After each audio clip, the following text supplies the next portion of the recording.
गोस्वामी जी महाराज पूर्व प्रसंग में वर्णन किए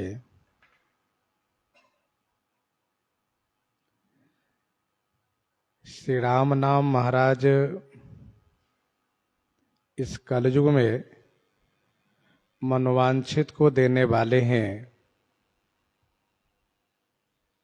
परलोक में हित करने वाले हैं और इस लोक में माता पिता के समान हैं।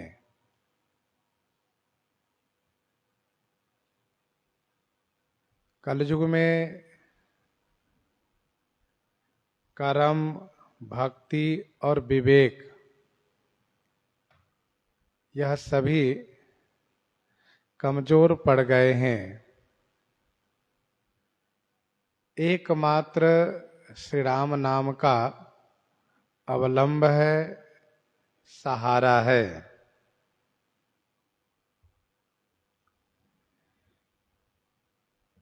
वैसे यह कलयुग कपट के निधान है, कालनेमी के समान है। कपट के निधान यह कलयुग कालनेमी के समान है। तो इसको नष्ट करने के लिए श्री राम नाम महाराज सुमति माने बुद्धिमान और समर्थ श्री हनुमान जी के समान हैं।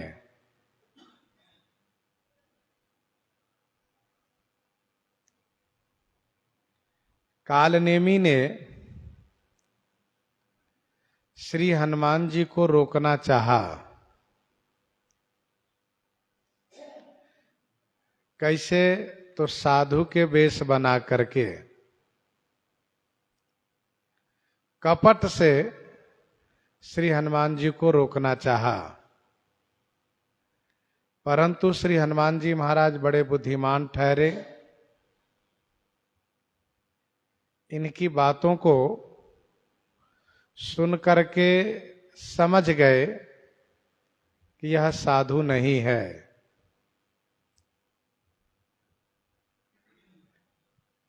क्योंकि कालनेमी ने अपनी बड़ाई करना शुरू कर दिया था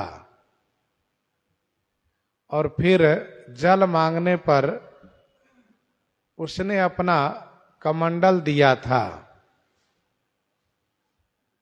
कमंडल का मतलब लौकी के कमंडल अथवा काठ के कमंडल से अर्थ समझना चाहिए, न कि धातु के कमंडल।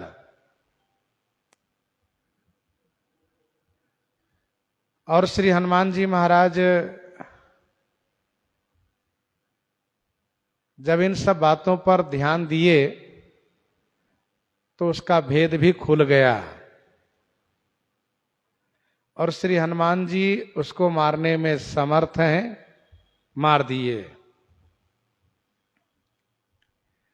वैसे श्री राम नाम महाराज सुमति और समर्थ हनुमान जी हैं। श्री हनुमान जी को मकरी ने भेद बताया था, लेकिन श्री राम नाम महाराज को किसी के सहयोग की आवश्यकता नहीं पड़ती है। वैसे सुमति हैं और ऐसे समर्थ भी हैं कि तत्क्षण कली कालनेमी को पटक कर मारते हैं।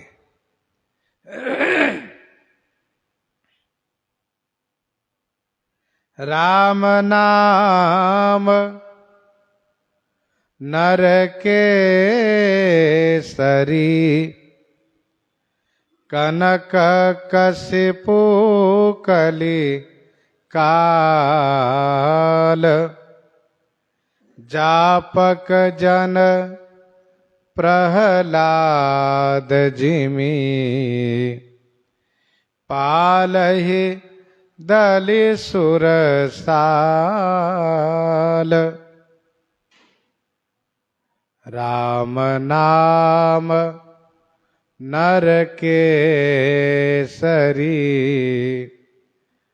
कनक कशिपु कलिकाल।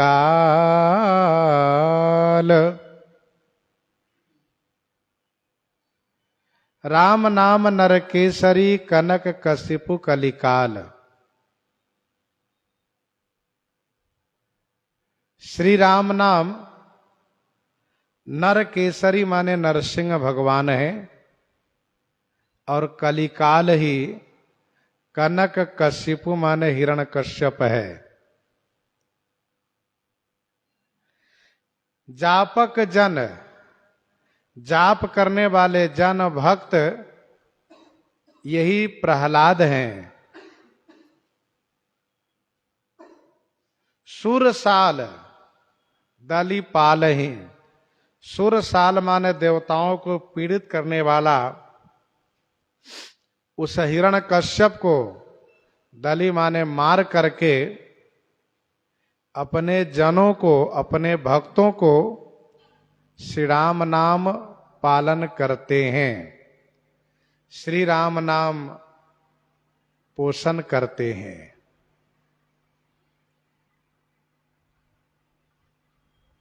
राम नाम नरकेसरी कनक कशिपु कलिकाल। कलयुग जब कालनेमी बनता है, कपट करता है, तो श्री राम नाम हनुमान जी बन करके उसको मारते हैं। कलयुग जब हिरण्यकश्यप बन करके नाम जापक पर हमला बोलता है, उसको कष्ट देता है, दुखी करता है, तो श्री राम नाम नरसिंह बन करके उसको समाप्त कर देते हैं।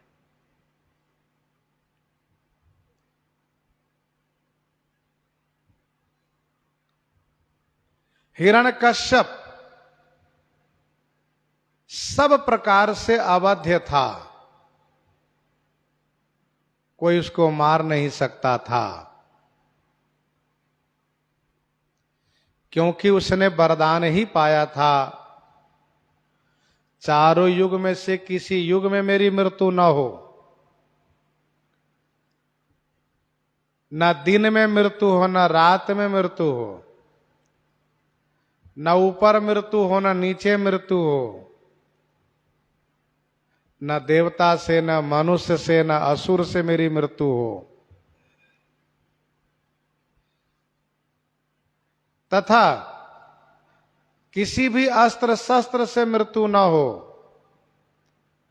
न सूखे से मृत्यु हो, न गीले से मृत्यु हो। उसकी बुद्धि जहां तक काम की वहां तक उसने अपने आप के लिए ब्रह्मा जी से सुरक्षित कर लिया। लेकिन धन्य है श्री नरसिंह भगवान, जिन्होंने उसके सभी वरदानों को रखते हुए और उसको समाप्त कर दिए, मार दिए।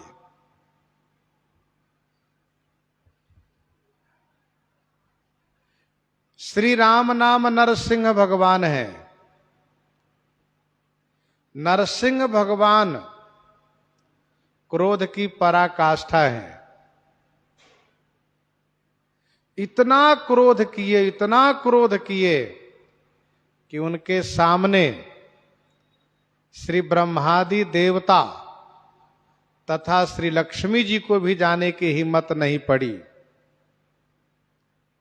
इतना अधिक क्रोध किए।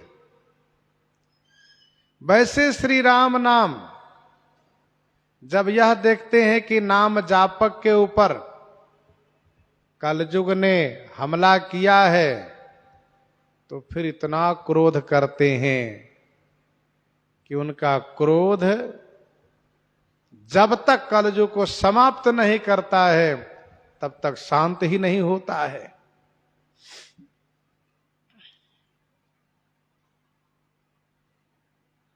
जापक जन प्रहलाद जी में इस दोहे में स्पष्ट किया जा रहा है, श्री राम नाम नरसिंह भगवान है। कलयुग ही कनक कशिपु हिरण्यकश्यप है और जापक जन ही श्री प्रहलाद के जैसे हैं। सुरसाल दली पाल ही, देवताओं को पीड़ित करने वाला हिरण्यकश्यप को मार करके भक्त की रक्षा करते हैं, भक्त का पालन करते हैं।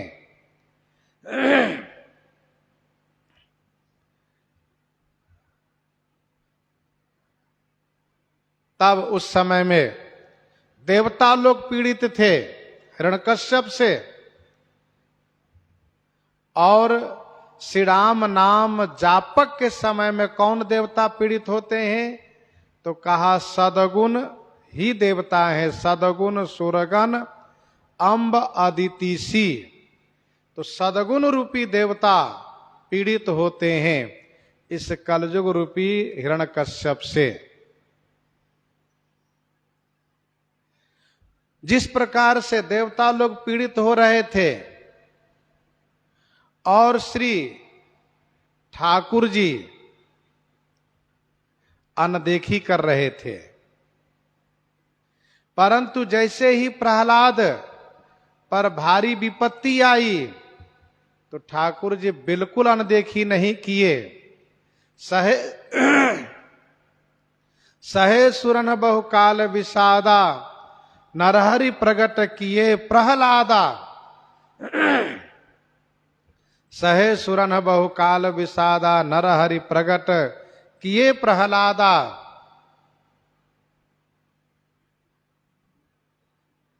वैसे ही श्री राम नाम महाराज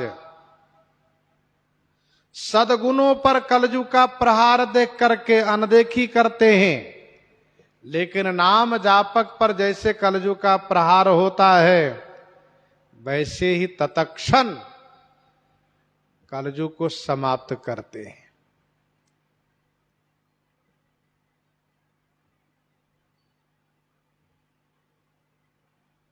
कवितावली उत्तरकांड 48, 127, 128 में गोस्वामी जी ने लिखा है, ब्याल कराल महा विष पावक, मत्त गजंदहु के रद तोरे, सांसति संकी चली डर पे होते किंग करते, करनी मुह मोरे, नेकु विषाद नहीं प्रहलाद ही कारण के हरि केवल होरे, कौन की त्रास करई तुलसी, जो पै राख ही राम तो मारही कोरे।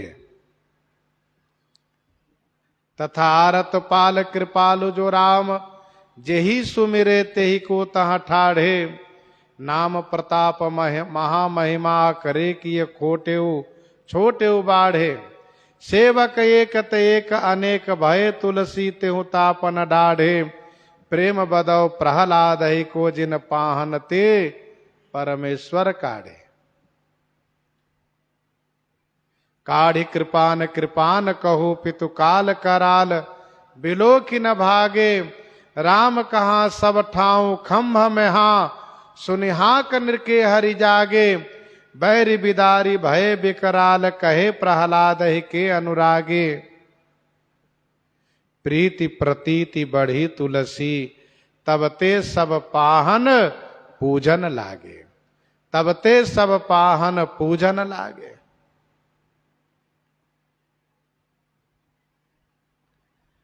तो श्री प्रहलाद जी की रक्षा ठाकुर जी किए, वैसे नाम जापक की रक्षा श्री राम नाम महाराज स्वयं करते हैं।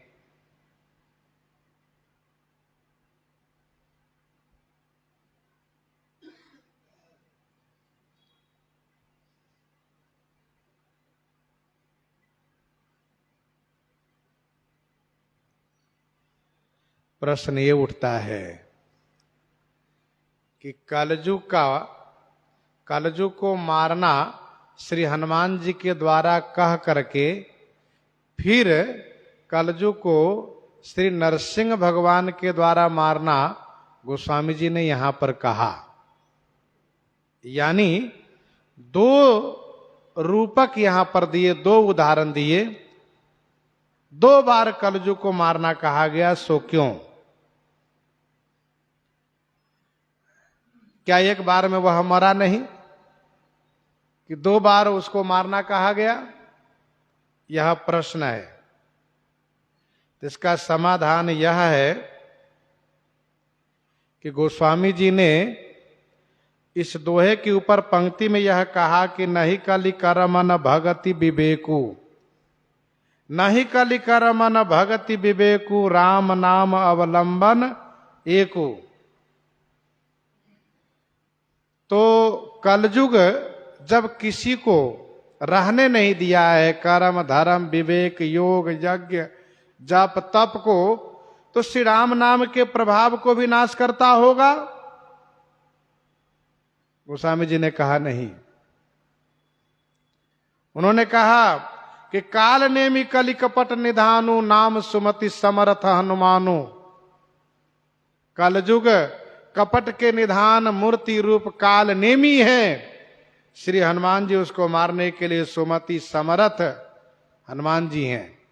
श्री राम नाम महाराज सुमति समर्थ हनुमान जी महाराज हैं।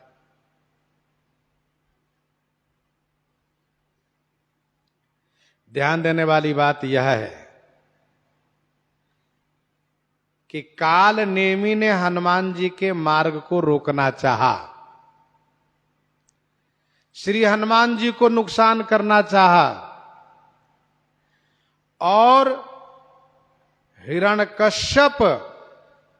हिरण्यकश्यप नाम जापक श्री प्रहलाद जी को मारना चाहा। मतलब यह हुआ कि काल नेमी हनुमान जी को हानि पहुंचाना चाहा और हिरण्यकश्यप जापक को भक्त को मारना चाहा। श्री राम नाम अपनी रक्षा के लिए सुमति समर्थ हनुमान जी के समान है और भक्तों की रक्षा के लिए नरसिंह भगवान के समान है। नरसिंह भगवान के समान है।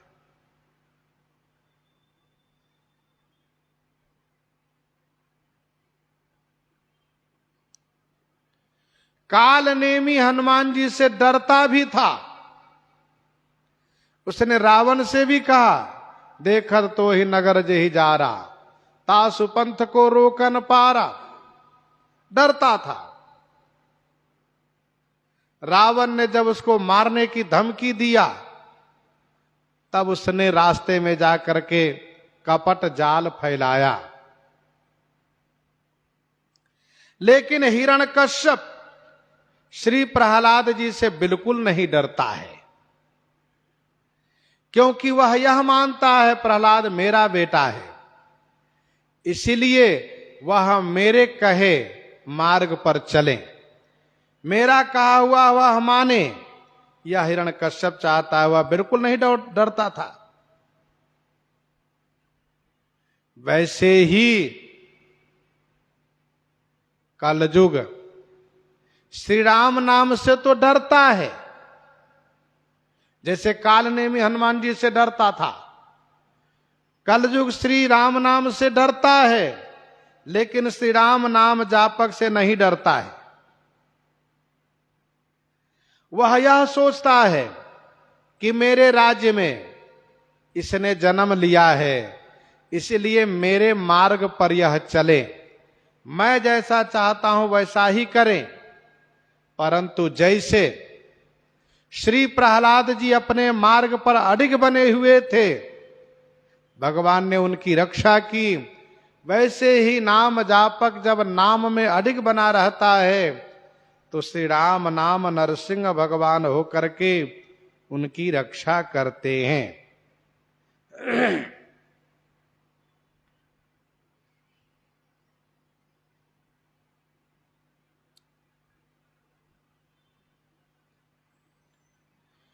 दूसरा भाव यह भी है कि श्री हनुमान जी ने जब जाना कि यह राक्षस है, फिर भी हनुमान जी क्रोध नहीं किए।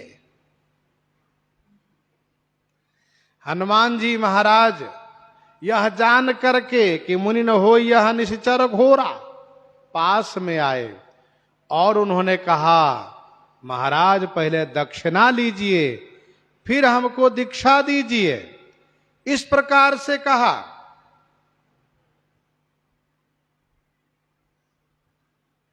रोष नहीं किए।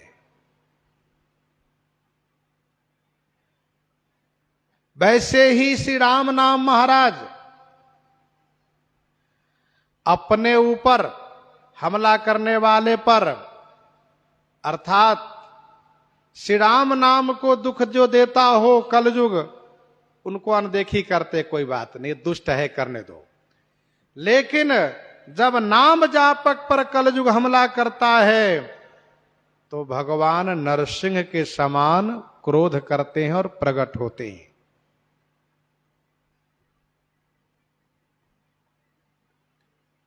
अपने अपराध को सह लेते हैं, लेकिन जापक का अपराध असहनीय प्रभु के लिए हो जाता है। और यही बात देवगुरु श्री बृहस्पति जी ने कही देवराज इंद्र से, सुनु सुरेश रघुनाथ स्वभाव, सुनु सुरेश रघुनाथ स्वभाव, निज अपराध रिसाही न काऊ, जो अपराध भगत कर करई, राम रोष पावक सो जरई, राम रोष पावक सो जरई।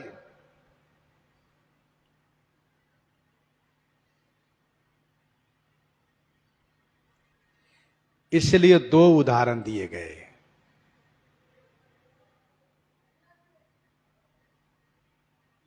काल नेमी कलिकपट निधानु, नाम सुमति समर्थ हनुमानु। यह अपने लिए है और राम नाम नर केसरी, कनक कश्यप कलिकाल, जापक जन प्रहलाद जिमि पालहि दलि सुरसाल। यह भक्तों के लिए है, भक्त के लिए है। जापक जन प्रहलाद जिमि पालहि दलि सुर साल।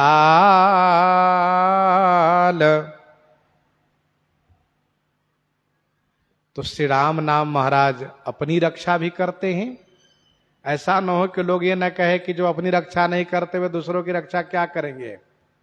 स्वयं डरते हैं, दूसरों को कैसे अभय प्रदान कर सकते हैं। तो श्री राम नाम महाराज कलयुग से स्वयं अपनी रक्षा करते हैं, श्री हनुमान जी के जैसे, और भक्त की रक्षा करते हैं श्री नरसिंह भगवान के जैसे। हनुमान जी के जैसे किसी भी परिस्थिति में कलयुग से नहीं डरते हैं श्री राम नाम महाराज। इसलिए भक्तों को यह सोच करके, जान करके निश्चिंत रहना चाहिए कि भगवान के जो नाम हैं वे अपनी भी रक्षा करते हैं तथा नाम जापक की भी रक्षा करते हैं। नौ दोहे में गोस्वामी जी महाराज श्री राम नाम की महिमा गायन किए। 9 अंक की सीमा है और इसके बाद है शून्य। शून्य है। वैसे ही श्री राम नाम समस्त सुकृत की सीमा है, बाकी साधन है शून्य। श्री राम नाम अंक है, सब साधन शून्य है। शून्य का महत्व तब होता है कब, जब अंक के साथ हो, अन्यथा वह केवल शून्य शून्य शून्य है।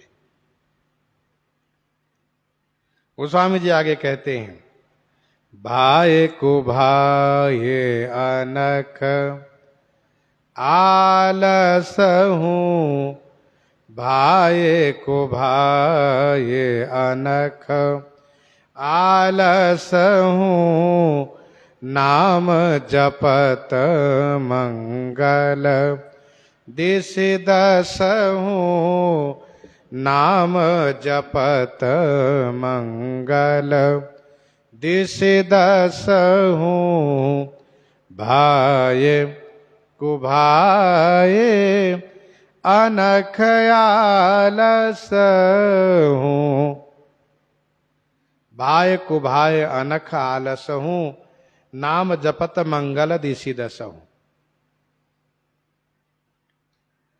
भाव से, चाहे कुभाव से, चाहे अनख माने गुस्से से, चाहे आलस से, नाम जपत मंगल दिशि दस हूं।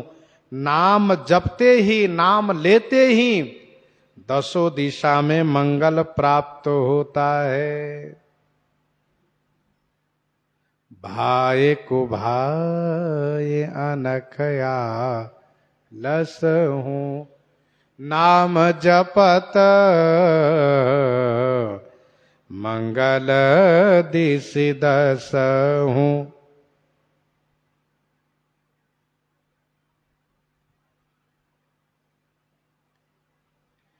तदेव लगनम सुदिनम तदेव, सुश्रुत संहिता का श्लोक है।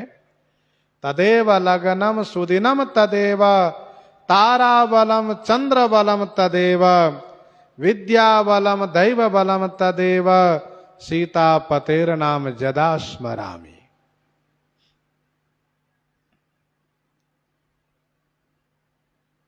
सब शुभ योग प्राप्त हो जाता है कब? जब भगवान के मंगलमय नाम का उच्चारण किया जाता है।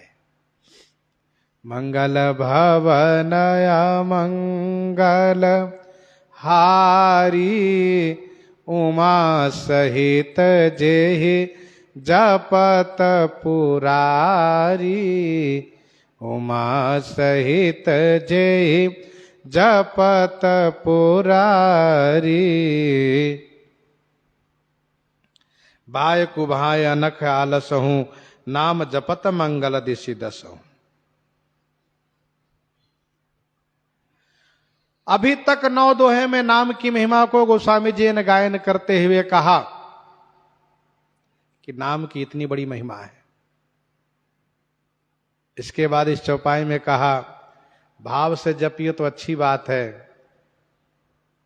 कोई भी भाव हो, स्वामी सेवक का भाव हो, पिता पुत्र का भाव हो, मित्रता का भाव हो,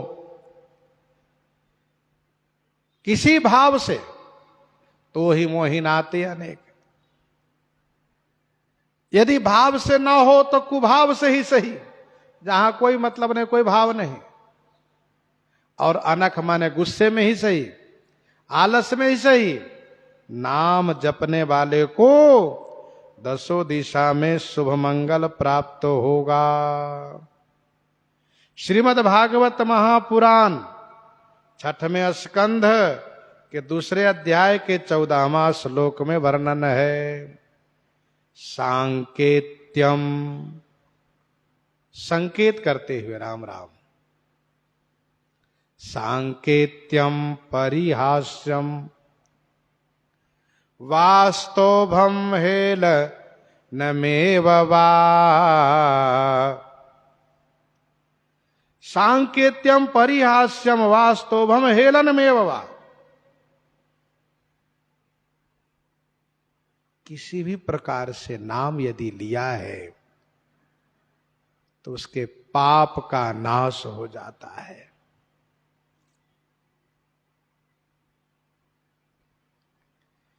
विजय दोहावली का दोहा है, भाव सहित शंकर जपे,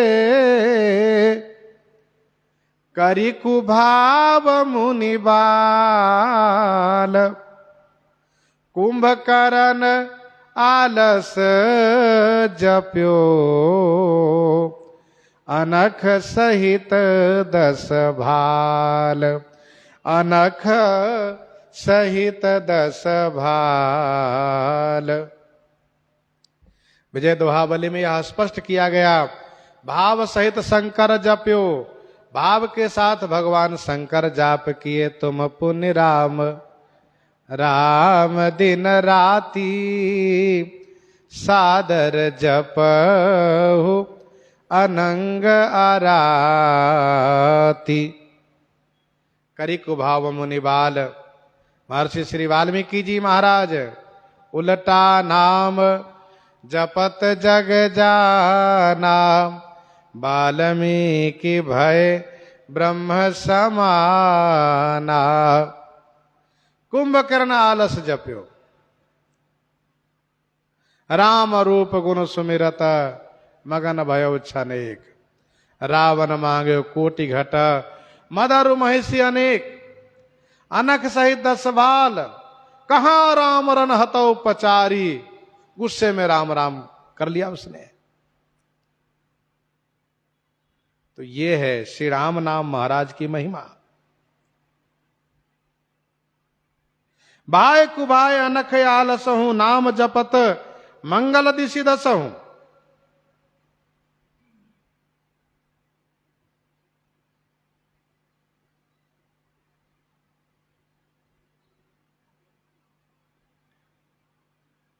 कहने का भाव यह है कि कई तरह से लोग राम नाम ले लेते हैं। जैसे निंदा परक भी लेते हैं। माना कि श्री राम जी एक आदर्श पुरुष हैं, तो क्या उनका नाम लेना जरूरी है, राम राम रटना जरूरी है? ऐसा भी लोग कहते हैं। क्या राम राम रटते रहते हो, और कोई काम नहीं है? घृणा पूर्वक भी लोग कहते छी छी राम राम। अच्छा, अभिवादन में भी जय राम भैया। वैसे यह बहुत लोक प्रसिद्ध अभिवादन शब्द है, जय राम भैया, राम राम भैया। यहां तक कि ब्रजमंडल क्षेत्र में भी जय राम भैया बोला जाता है।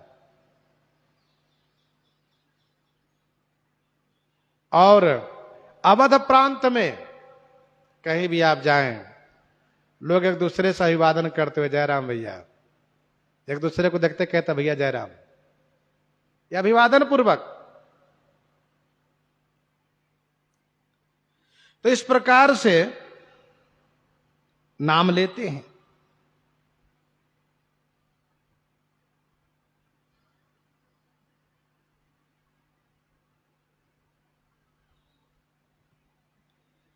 भाय कुभाय अनख आलसहु, नाम जपत मंगल दिशि दसहु।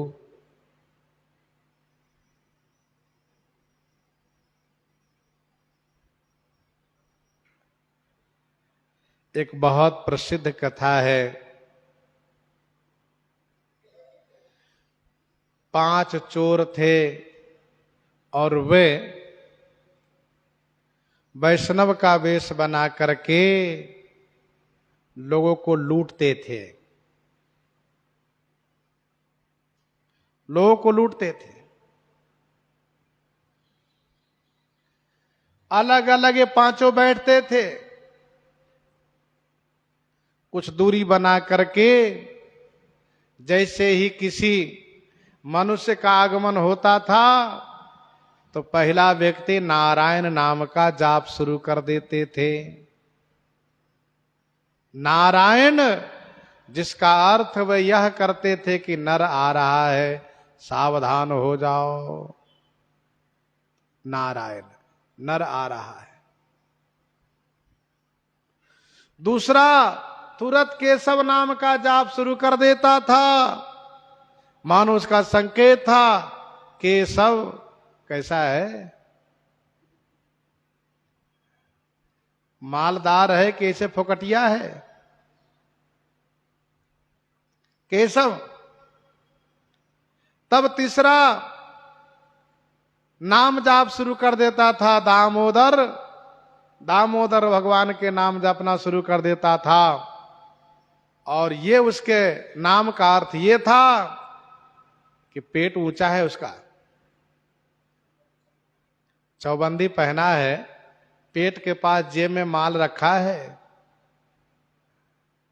दामोदर, उधर पेट में दाम बांधा हुआ है। दामोदर। चौथा कहता भैया, अब वो भगवान का नाम वो भी लेता है, केशव देव। केशव देव माने कैसे देगा? तो पांचवा यही जाप शुरू कर देता था, वासुदेव वासुदेव। वासुदेव माने बांस से मारो तुरंत देगा। इस प्रकार से भगवान के नाम का दुरुपयोग ये पांचों करते थे। नारायण है, केशव है, ये दामोदर है, केशव है, केशव देव है। नारायण है, केशव है, दामोदर है, केशव देव है, वासुदेव है। इस प्रकार से ये नाम का दुरुपयोग करते थे।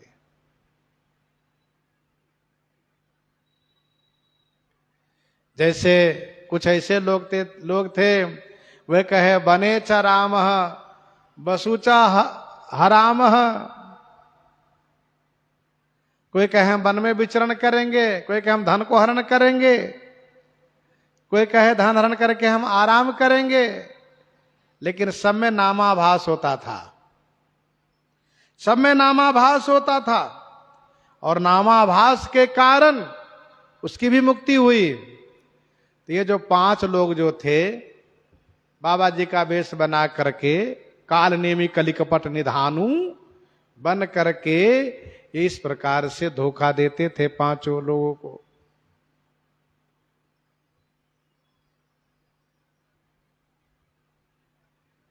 अचानक इन 5 के साथ मृत्यु हुई, इन 5 को साथ मृत्यु हुई। बड़े दुष्ट थे ये, इसलिए इन 5 को लेकर के यमदूत लोग यमराज के हवाले कर दिए। यमराज ने चित्रगुप्त से कहा 5 की क्या हाल है देखो। चित्रगुप्त ने कहा इन 5 की बहुत बुरी हाल है। क्यों? कहा इन 5 ने भगवान के नाम के सहारा लेकर के लोगों को लूटा है, इसलिए इनको बहुत कड़ी सजा देनी चाहिए।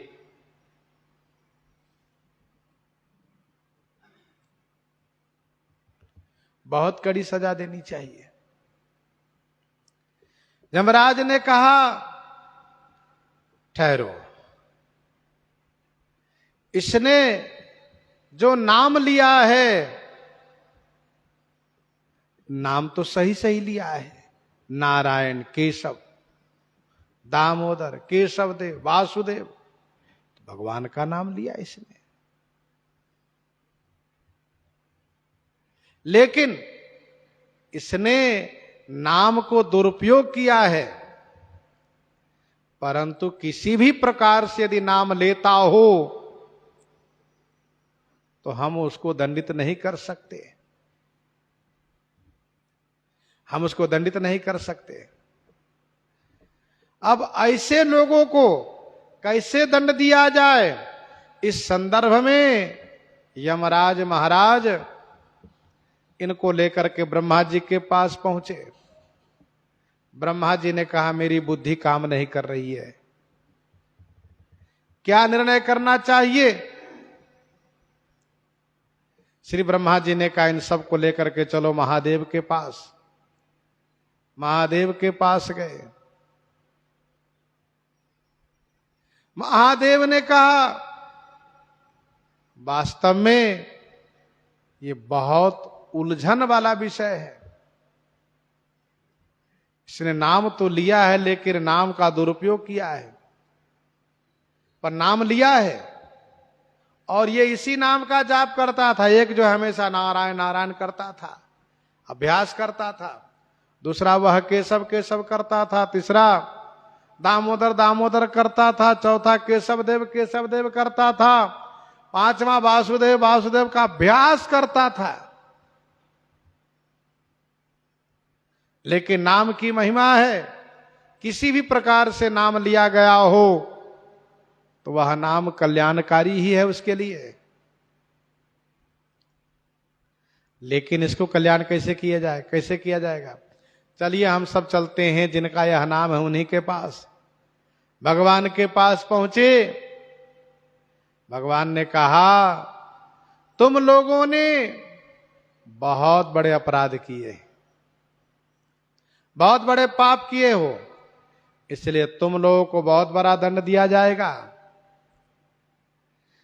पांचों थे बड़े बुद्धिमान, क्योंकि बड़ी बुद्धिमता से चोरी करते थे। पांचों ने कहा, भगवान मैंने सुना है कि आपके सन्मुख होने के बाद जीव का सारा पाप नष्ट हो जाता है। क्या हम सब जो आपके सन्मुख हुए हैं, तो क्या हम सब का पाप अभी बना हुआ है? माना कि हम लोगों ने बड़ा पाप किया है, बड़ा अपराध किया है, गलती हम लोगों ने की है, लेकिन जब हम आपके सन्मुख हो गए, सन्मुख होई जीव मोहि जब ही जन्म कोटि अघना सही तब ही, जब करोड़ों जन्म के पाप नष्ट हो जाते हैं, तो क्या मेरे इस जन्म के पाप नष्ट नहीं होंगे? ठाकुर जी मुस्कुरा दिए। मुस्कुराने का मतलब यह हुआ कि किसी प्रकार से मेरे धाम तक तो आ गया। ये नाम की ही महिमा है, चाहे भले ही वह उस नाम का दुरुपयोग किया हो, लेकिन नाम महाराज की महिमा है कि नाम ने धाम तो पहुंचा ही दिया। अब जब भगवान के सन्मुख हो गए, इनका कल्याण तो हो ही गया। इस प्रकार से वहां पर वर्णन है। गोस्वामी जी कहते हैं, भाए को भाए अनखयालस हूं, नाम जपत मंगल दिसि दस हूं। और कर्म जितने हैं वह भाव पर निर्धारित है, और कर्म जितने हैं भाव पर निर्भर है। वह जैसा भाव होगा वैसे कर्म का फल मिलेगा। परंतु नाम सत्य है, नाम सत्य है।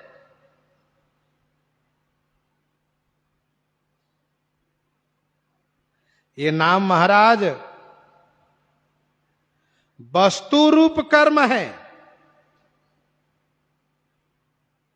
ये भाव रूप कर्म न हो करके, भाव रूप कर्म न हो करके वस्तु रूप कर्म है। थोड़ी सावधानी से समझिएगा। और कर्म जितने हैं भाव पर निर्भर करता है, परंतु श्री राम नाम सत्य है, भाव रूप कर्म न हो करके वस्तु रूप कर्म है। भाव की अपेक्षा यह नाम नहीं करता है, कर्म मात्र से फल प्रकट हो जाता है नाम के द्वारा। भाव की अपेक्षा नहीं करते हुए कर्म मात्र से फल प्रकट हो जाता है। इसलिए गोस्वामी जी ने कहा, नाम जपत। जैसे अग्नि है, अग्नि को प्रेम भाव से छुओ तो, बुरे भाव से छुओ तो, गुस्सा करके छुओ तो, और अलसाते हुए नींद में छुओ तो, जमाई लेते हुए अलसाते हुए छुओ तो। अग्नि का काम है तुरंत जलाना। अग्नि जलावेगा।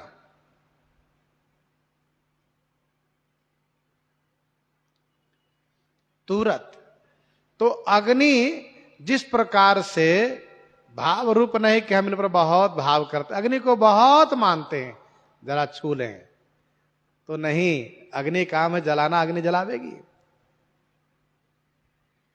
वैसे नाम महाराज वस्तु रूप कर्म है। नाम लीजिए कि पाप का क्षय हुआ तुरंत। पाप में उतनी शक्ति नहीं है कि नाम महाराज के सामने ठहर सके। मंत्र के जाप में 10 दिशा को संशोधित करना चाहिए, फिर मंत्र का जाप करना चाहिए, जिसे दिग्बंधन कहते। दिग्बंधन करके मंत्र जाप किया जाता है। तथा तंत्र शास्त्र के अनुसार कोई भी मंत्र है, यदि उसका उल्टा जाप किए तो उल्टा फल मिलेगा। जहां मंत्र में अशुद्धि हुई कि उल्टा फल मिलेगा, विपरीत फल मिलेगा। कोई भी ऐसा श्री राम नाम छोड़ करके मंत्र नहीं है जिनके उल्टा जाप से भी सीधा फल मिलता हो। कुभाव से जपने पर भी सीधा फल मिलता हो, क्रोध में लेने से भी, आलस में लेने पर भी बढ़िया फल मिलता हो।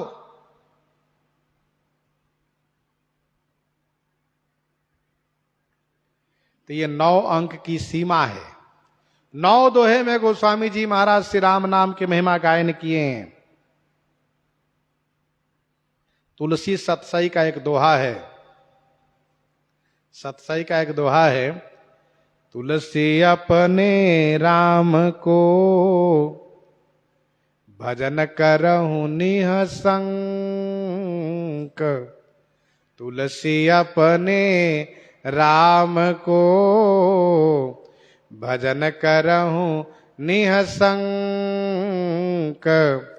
आदि अंत निभाएंगे जैसे नव के अंक, जैसे नव के अंक।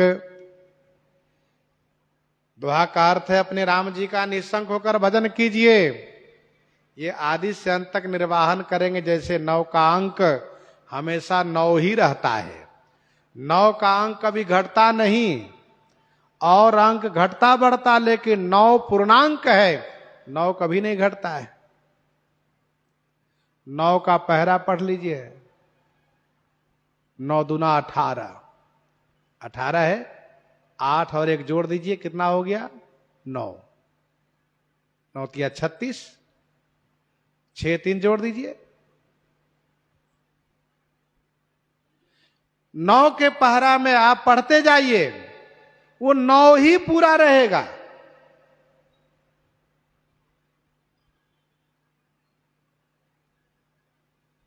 सत्ताईस देख लीजिए, 7 2 9, 45 देख लीजिए, 5 4 9। तो इस प्रकार से ये 9 हमेशा परिपूर्ण रहा है। वैसे श्री राम नाम हमेशा परिपूर्ण है।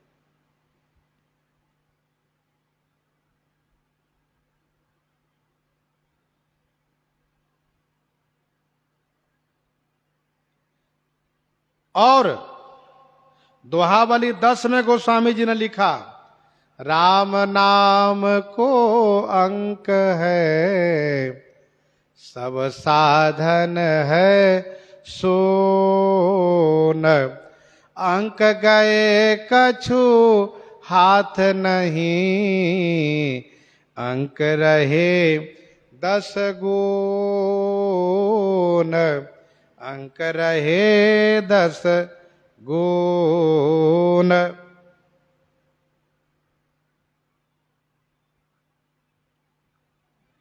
विनय पत्रिका 66 में गोस्वामी जी ने लिखा, राम नाम छाड़ी जो भरोसो करई और रे, तुलसी परोसो त्यागी मांगई कुर कौर रे।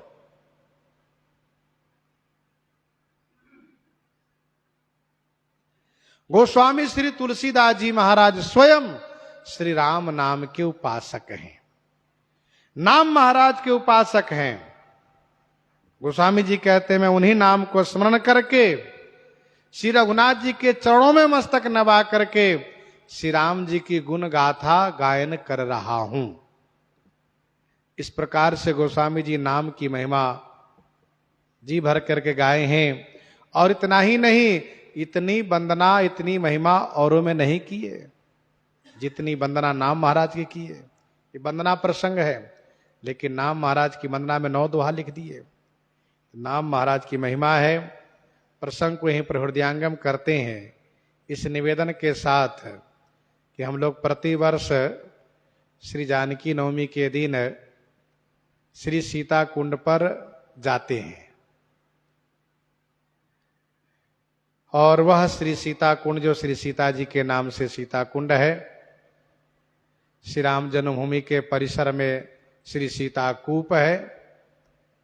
एक बार हमारे मन में यह बात आई थी कि मंदिर के निर्माण में क्या सीता कूप का अस्तित्व समाप्त नहीं होगा, लेकिन संयोग बना दर्शन करने का। जब उस परिसर में गए तो देखने को मिला कि श्री सीता कूप का अस्तित्व बनाया गया है, और बिल्कुल उनको और भव्यता के साथ कूप का स्वरूप दिया जा रहा है, अर्थात वह कूप बना रहेगा। श्री राम मंदिर के साथ श्री सीता कूप का भी दर्शन होगा।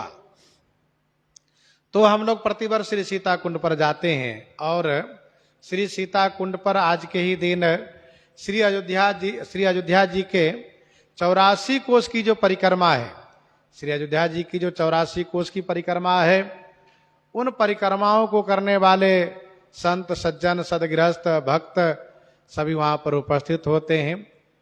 कुछ लोग वहां रहते, कुछ लोग यत्र तत्र चले गए होते हैं। तो वहां परिक्रमावासी का आज का पड़ाव होता है, वहीं रहते हैं। और भगवती श्री सीता जी का प्राकट्य वैशाख शुक्ल पक्ष नवमी तिथि को हुआ है। जैसा कि हम आप जानते हैं, अद्भुत रामायण में ऐसा वर्णन है तथा रावण संहिता में वर्णन है कि रावण ने ब्रह्मा जी से यह जानना चाहा कि मेरी मुक्ति कैसे होगी। ब्रह्मा जी ने कहा, ऋषियों से कर ले करके श्री मिथिलेश जी के राज्य की सीमा में गाड़ दीजिए, आपकी मुक्ति का विधान बन जाएगा। तो कुछ जगह पर ऐसा लिखा है कि ऋषियों से कड़ के रूप में खून लिया है, लेकिन रावण संहिता के अनुसार ऐसा वर्णन है कि ऋषियों से पानी लिया है कर के रूप में। तो ऋषियों से कर लिया है, ये बातें अद्भुत रामायण के साथ साथ रावण संहिता में वर्णित है। कहीं है खून की बात, कहीं है पानी की बात, दोनों बातें प्रसिद्ध है। रावण ने उसको लेकर के श्री मिथिलेश जी के राज्य सीमा में गाड़ देता है भूमि में। परिणाम ये होता है कि मिथिला जी में वर्षा बंद हो जाती है। मिथिलेश जी से देवराज इंद्र नाराज होता है और इंद्र के नाराजगी का मतलब वर्षा बंद हो जाती है। वर्षा बंद होने से मिथिलापुरी में दुर्भिक्ष पड़ जाता है। श्री मिथिलेश जी महाराज प्रजा के कष्ट निवारण हेतु ऋषियों से मंत्रणा करते हैं, ऋषियों से सलाह लेते हैं। ऋषिगण कहते हैं आप यज्ञ करें और यज्ञ के समापन पर स्वयं आप हल चलावेंगे तो अवश्य वर्षा होगी, प्रजाजनों का कल्याण होगा। मिथिलेश जी महाराज अपने राज्य में ही पुनौरा धाम में यज्ञ का आयोजन करते सीतामढ़ी में, और यज्ञ के समापन पर जब श्री मिथिलेश जी महाराज स्वयं यज्ञ हल चलाते हैं, जब हल चलाते हैं तो एक जगह हल जाकर के अटक जाता है, रुक जाता है हल का फाल, और फिर वहीं पर श्री किशोरी जी का सिंहासन प्रकट होता है भूमि से। भूमि से श्री किशोरी जी का सिंहासन प्रकट होता है। उन अपनी सखियों के साथ, उन दासियों के साथ और उन महान विभूतियों के साथ श्री किशोरी जी सिंहासनासीन होकर के प्रकट होती हैं। और उसी समय तुरंत बरसात की फुहारा पड़ने लगती है और चारों तरफ से बादल घिर आता है, सुंदर सुसमय हो जाता है, क्योंकि भगवती श्री सीता जी का प्राकट्य हुआ है। मिथिलेश जी महाराज बड़े आनंदित होते हैं। उनके गुरुजी महाराज हैं, उनके प्रजाजन हैं, उनके गुरुजन लोग हैं, और उनकी महारानी श्री सुनैना जी भी हैं। देवर्षि नारद जी प्रकट होते हैं और श्री मिथिलेश जी के पूर्व जन्म की कथा सुना करके श्री किशोरी जी का परिचय देते हैं। यह श्री किशोरी जी श्री राम वल्लभा हैं, जो मनु जी के सामने नैमिषारण्य में प्रकट हुई थी, राम बाम दी सीता सोई, और जिन्होंने आपको भी पूर्व काल में दर्शन दिया था और आपने इनके प्रति पुत्री भाव किया था। इन्होंने वचन दिया था कि मैं पुत्री रूप में आपके पास आऊंगी। तो सो हे मिथिलेश, आपके समक्ष प्रकट हुई हैं।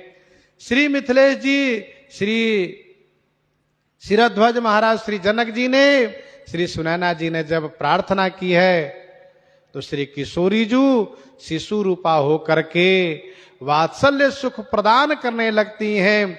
श्री देवर्षि नारद जी महाराज बड़े आनंदित होते हैं।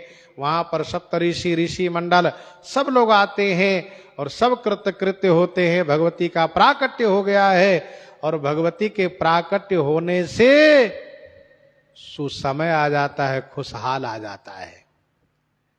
एक ध्यान देने वाली बात यह है कि श्री अयोध्या जी से श्री मिथिला जी बहुत दूरी नहीं है।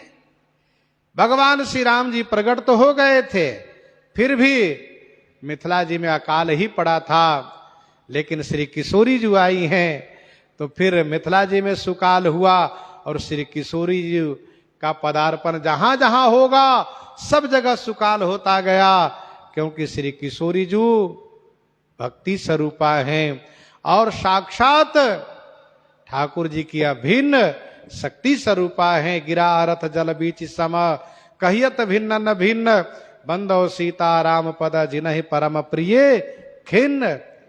तो हम लोग आज श्री सीता नवमी, श्री जानकी नवमी मनाए हैं और चलते हैं श्री सीता कुंड में दर्शन करेंगे। इन्हीं के साथ सीताराम सीताराम सीताराम सीताराम।